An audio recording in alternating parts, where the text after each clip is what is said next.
Du 5 au 9 mai prochain, des élèves de l'Athénée royal de Binche se rendront à Auschwitz, un voyage qui demande une certaine préparation éducative. Les professeurs ont donc organisé une série de rencontres dans ce but tout au long de l'année. Nicolas Hellette et Jonathan Sillia. Après avoir reçu et écouté différents témoins de l'horreur des régimes dictatoriaux, les élèves de l'Athénée ont cette fois débattu ouvertement avec Yannis Thanasekos, directeur de la fondation Auschwitz. À quelques jours du départ de ce voyage si particulier, les professeurs ont souhaité replacer les événements dans un contexte plus large. On désirait que les enfants aillent au-delà de la sensibilité, qu'ils puissent se questionner sur les côtés politiques, historiques, scientifiques, de manière à éclaircir au maximum tous les questionnements qui sont en eux, parce que ces gosses-là se questionnent vraiment beaucoup, sont vraiment inquiets de leur avenir, ils voient qu'il y a une insécurité pour eux, ils cherchent des repères. Sans tabou, les élèves ont donc pu faire part de leurs réflexions et de leurs interrogations sur le monde actuel. Les camps de concentration d'activité existent encore aussi dans d'autres pays. Et l'extrême droite aussi existe encore, même dans nos pays. Et pourquoi? Pourquoi on n'agit pas?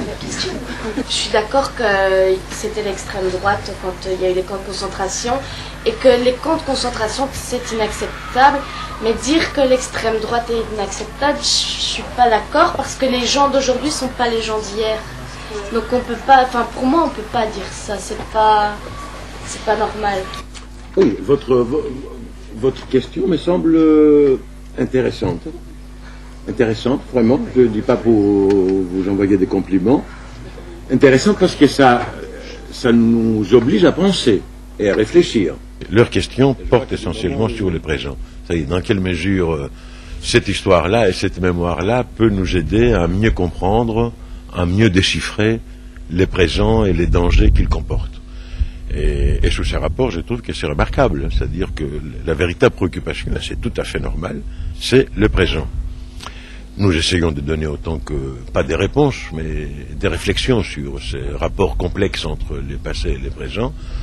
Et je pense que sous ces rapports, les élèves montrent qu'ils sont très sensibles sur les questions liées au fonctionnement de nos propres régimes politiques démocratiques.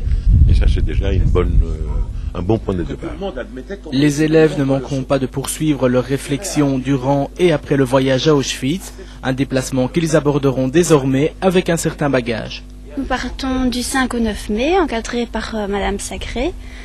Ça va être une expérience assez unique et on est très content de partir avec elle en fait. C'est une personne qui nous a très très bien préparé à ce voyage.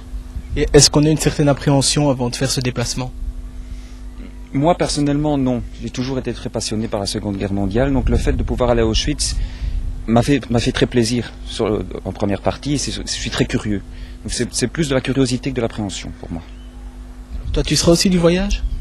Et oui, moi je ferai le voyage. Je pense que M. Thanasekos, il a bien raison quand il dit que c'est un triste privilège. Mais il faut aller pour ne pas oublier ce qui s'est passé.